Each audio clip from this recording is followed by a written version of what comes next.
ভালো হতো না? কালোটা বেশি ফুটতো।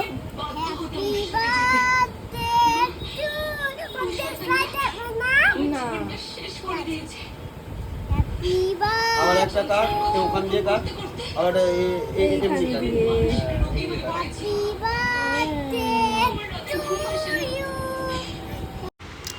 তো তোমরা দেখতেই পাচ্ছ শিবাংশ বার্থডে কেক কাটছিল। তো ওই কেকটা আমি ঘরে বানিয়েছিলাম। ওই কেকটা খুব বায়না করছিল শিবাংশ বানানোর জন্য। শিবাংশ হচ্ছে আমার ছেলে, তো খুব বায়না করছিল বলে যে মামা আমাকে জেমস কেক একটু বানিয়ে দাও। তো ওই কেকটা আমি বানালাম ঘরে, ফার্স্ট টাইম বানাচ্ছি মাইক্রোওভেনে কেকটা। কেমন হবে জানি না। তো কেকটা কেমন হয়েছে তোমরা ভিডিওর লাস্টেই দেখতে পারবে আর বুঝতে পারবে কেকটা কেমন হয়েছে। তো চলো স্টার্ট করা যাক। তো এখানে কেকের ব্যাটার আমরা বানানো আরম্ভ করে দিয়েছি। এখানে কেকের ব্যাটারের মধ্যে কি কি দিয়েছি এখানে সব আগে থেকে আমি রেডি করে রেখেছিলাম। তো এখানে আমাদের অয়েল দেওয়া হয়ে গেছে, অয়েল দিয়েছিলাম আর একটু মিল্ক দিয়েছিলাম মনে হয়। আর এখানে দিয়ে দিলাম কোকো পাউডার। কোকো পাউডার দেওয়ার পর একটু কফি গুঁড়ো দিয়ে দিলাম, কেন কফি ফ্লেভারটা আমার খুব ভাল লাগে। তো এটা দিয়ে দিলাম একটু। আর এটা হচ্ছে রশনি, আমার ফ্রেন্ড, ও খুব আমার হেল্প করে দেয় এখানে। যখনই কিছু বানাই আমি ওকে ডাকি, তো ও আমার সঙ্গে সঙ্গে একটু হাতে হাতে করে দেয়। তো এটা হচ্ছে চিনির গুঁড়ো, চিনিটাকে গুঁড়ো করে নিয়েছি, তাহলে খুব সুবিধা হয় চিনিটা গুঁড়ো থাকলে। তো চিনির গুঁড়ো একটা মাপ নিয়ে নিয়েছি একটা গ্লাসের, নাহলে অসুবিধা হয়ে যায়। তো একটা মাপে এগলেস বানিয়েছি কেকটা। প্রথমে ভেবেছিলাম এগ দিয়ে বানাবো, তারপরে ফার্স্ট আর সেকেন্ড কেকটা এগলেস বানিয়েছিলাম, তারপরে যে লাস্টে কেকটা বানিয়েছিলাম সেটা এগ দিয়ে বানিয়েছিলাম। তো এখানে দিয়ে দিচ্ছি আমি ময়দা দিয়ে ব্যাটারটাকে অনেকক্ষণ ধরে অনেক সময় নিয়ে ভালোভাবে ফাটাতে হয়, অনেকক্ষণ ধরে ফাটাতে হয়। আমার হাত ব্যথা হয়ে যাচ্ছে, তো রশনি ফাটাচ্ছে, ওর হাত ব্যথা হয়ে যাচ্ছে, তো আমি ফাটাচ্ছি। তো ফার্স্টে যে কেকটা বানাচ্ছি ওটা হচ্ছে ডার্ক চকলেট কেক, মানে একটু কোকো পাউডারটা বেশি দিয়েছি। তারপর ওর মধ্যে একটু ক্যাডবেরি দেবো। ক্যাডবেরিটা আমাকে মানে গলিয়ে দেওয়া উচিত ছিল, কিন্তু আমি ওরমভাবেই ভেঙে দিয়ে ফেলেছি, দিয়ে ভালো করে ফাটিয়েছি। মনে হচ্ছে মিশেও গেছে ভালোভাবে। তো এখানে দেখো ভালোভাবে ফাটাচ্ছে, ওর হাসছে ভিডিওটা করছে বলে। তো এটা দেখতে পাচ্ছ কেকের মানে কনসিস্টেন্সিটা একটু ডার্ক ছিল। তারপরে আমরা এসেন্স দিয়ে দিয়েছি, এখানে একটু চকলেট এসেন্স দিয়েছি, আর হালকা একটু ভ্যানিলা এসেন্স দিয়েছিলাম। তো এখানেও দিচ্ছে আর আমি ততক্ষণ ফাটাতে থাকছি। অনেকক্ষণ ধরে ফাটাতে হয়, তো পুরো নাহলে ফ্লাফি ভাবটা আসবে না। শিবাংশ অনেকদিন ধরে বায়না করছিল যে মাম্মা কেক বানিয়ে দাও, কিন্তু আমার সময় হচ্ছিল না বানাবো বলে। তো কেক যখন বানাচ্ছি ভাবলাম একটা ভিডিও করে নিই, তোমাদের সাথে শেয়ার করব কিরমভাবে কেকটা বানিয়েছি। ফুল একটা করে ভিডিও বানাইনি, কেন এটা তো আমি রেসিপি ভিডিও বানাচ্ছি না, ওই কারণে আমি জাস্ট একটা ছোট্ট মিনি ব্লগ বানালাম, যাতে তোমাদেরকে দেখাতে পারি আমি কীভাবে কেকটা বানালাম আর সবাই মিলে আমরা কীরমভাবে মজা করে করি কাজগুলো। তো এখানে একটু বেকিং সোডা আর বেকিং পাউডার দিয়ে দিলাম, দিয়ে আমি কেকটা ভালো করে ফাটাচ্ছি, তোমাদেরকে দেখালাম। তো তোমরা দেখতেই পাচ্ছ কেকটাকে আমি কত সময় ধরে ফাটাচ্ছি।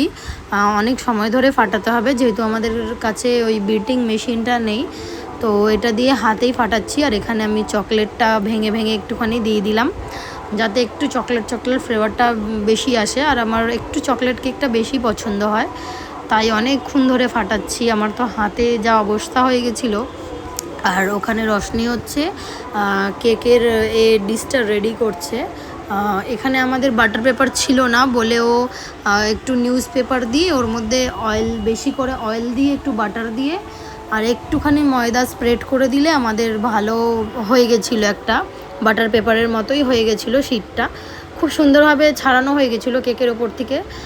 তার ভিডিও মনে হয় করা হয়নি, তাও ভিডিও করলে ভালো হতো, কেন নিউজ পেপারটা কীভাবে দিচ্ছে তোমরা ভালোভাবে দেখো। যার কাছে বাটার পেপার থাকবে না সে এরমভাবে জোগাড় করতে পারে, কেন আমরা তো সবসময় ঘরে কেক বানাই। তো এখানে আমাদের কন্টেনারগুলো রেডি করে দিচ্ছে, কেক টিনগুলো যে মাইক্রোওভেনে দেবো বলে। তো আর ওখানে আমি ব্যাটারটা রেডি করছি। তো কেক টিনগুলো খুব ভালোভাবে গ্রিস হয়েছিল, দেখতে পাচ্ছ ওখানে অয়েল আছে, একটু বাটার আছে আর ময়দা আছে, এই তিনটে জিনিস দিয়ে খুব সুন্দরও মানে বাটার পেপারের মতোই বানিয়েছিল। একটু দেখতে পাচ্ছ ময়দা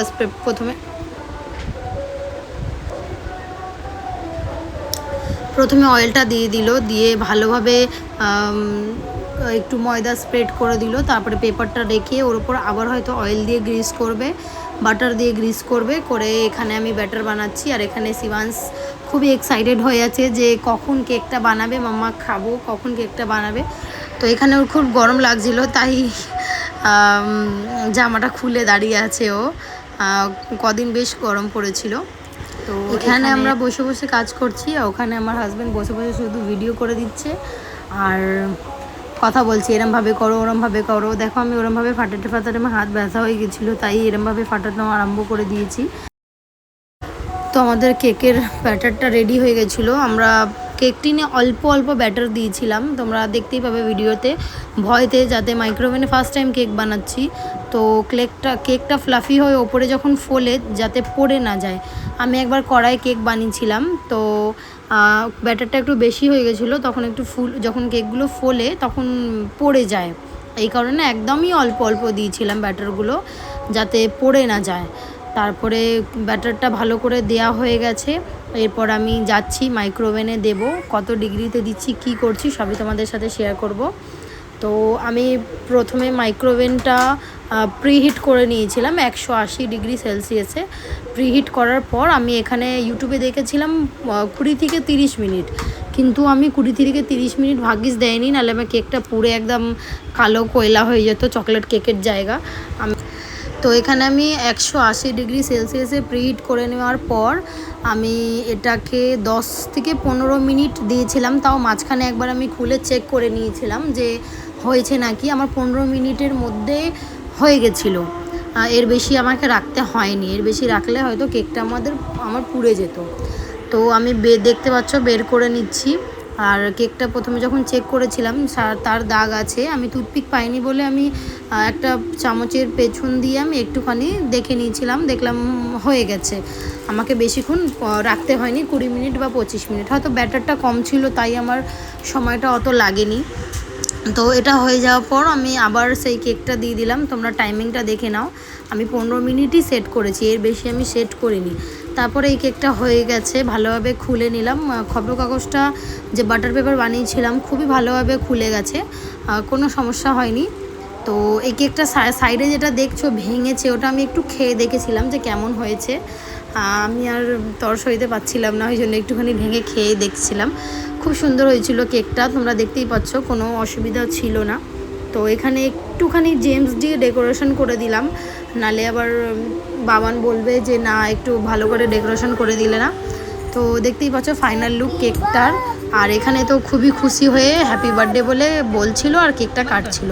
আর এটা হচ্ছে আমার লাস্ট কেকটা, দেখো কত সুন্দর ফ্লাফি হয়েছে, একদম লাস্টে যেটা কেকটা বের করার সময় ফ্লাফিনেসটা দেখাতে ভুলে গেছিলাম আমি, তাই আমি ভাবলাম এই কেকটাতে দেখিয়ে দিই কীভাবে বের করলাম, ফ্লাফিনেসটা কত সুন্দর হয়েছে।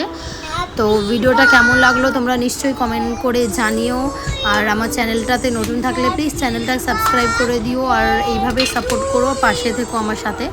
তো দেখে নাও কেকটা কত সুন্দর ফুলেছে, খুব সুন্দর হয়েছে, তো খেতেও খুব টেস্টি হয়েছিল। টাটা, দেখা হচ্ছে নেক্সট ভিডিওতে।